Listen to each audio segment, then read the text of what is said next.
মেয়ে মানুষের আবার কিসের জেদ? জেদ থাকবে তো পুরুষ মানুষের।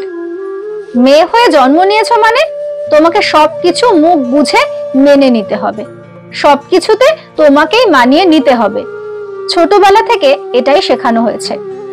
মেয়েদের উচ্চস্বরে কথা বলতে নেই, হাসতে নেই, দুঃখ পেলেও প্রকাশ করতে নেই, কান্না করতে নেই, এটা খাবো না ওটা খাবো না বলতে নেই। ছোট ভাই যখন আমার খেলনা নিয়ে কাড়াকাড়ি করছে, আমি জেদ ধরে বসে আছি কিছুতেই দেব না বলে, মা এসে ধমক দিয়ে বলেছিল খেলনাটা ভাইকে দিয়ে দে। মেয়ে মানুষের আবার কিসের জেদ? জেদ থাকবে তো পুরুষ মানুষের। মেয়েদের ছেলে বন্ধু থাকতে নেই, কলেজ শেষে ক্যাম্পাসে আড্ডা দিতে নেই, নিজের মতো করে যেখানে সেখানে ঘুরে বেড়াতে নেই, সন্ধ্যার পর বাড়ির বাইরে যেতে নেই। কলেজ থেকে যখন বনভোজনের আয়োজন হতো, বাসায় এসে জানালে বাবা তখন কিছুতেই রাজি হতেন না। যখন বলতাম ভাইকে কেন তবে স্কুল থেকে বনভোজনে যেতে দিলে, বাবা তখন বোঝাতো মেয়েদের বাইরে ঘোরার কোনো দরকার নেই, কলেজ শেষ হলে বিয়ে দিয়ে দেবো, সংসার করবে, বাচ্চা কাচ্চা মানুষ করবে, আর কি লাগে।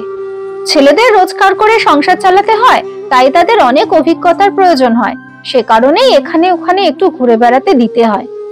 বাবার এসব অযৌক্তিক কথা শুনে যখন জেদ ধরেছিলাম, ভাইকে যখন যেতে দিয়েছো তখন আমাকেও যেতে দিতে হবে, বাবা তখন বলেছিল মেয়ে মানুষের আবার কিসের জেদ?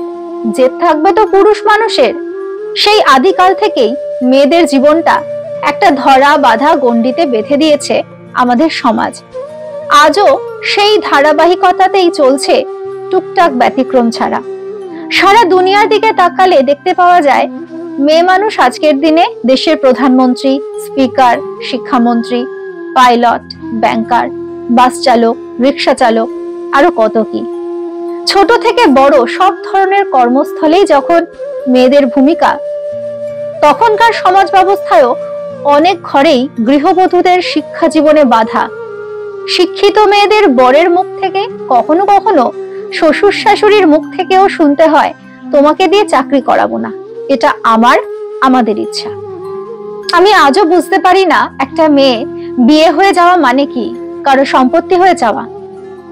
সে মেয়েটি যখন জেদ করে বলে আমি অনেক কষ্ট করে লেখাপড়া শিখে এতগুলো সনদপত্র অর্জন করেছি, ঘরে বসে থাকার জন্য নয়, আমি সংসার করার পাশাপাশি চাকরি করতে চাই, দেশ ও দশের জন্য কিছু করতে চাই, তখনই স্বামী নামক মালিক ভাবা লোকগুলো, আবার কখনো কখনো শ্বশুর শাশুড়িরা বলে বসেন মেয়ে মানুষের আবার কিসের জেদ? জেদ থাকবে তো পুরুষ মানুষের। মেয়ে মানুষের আবার কিসের জেদ? জেদ থাকবে তো পুরুষ মানুষের।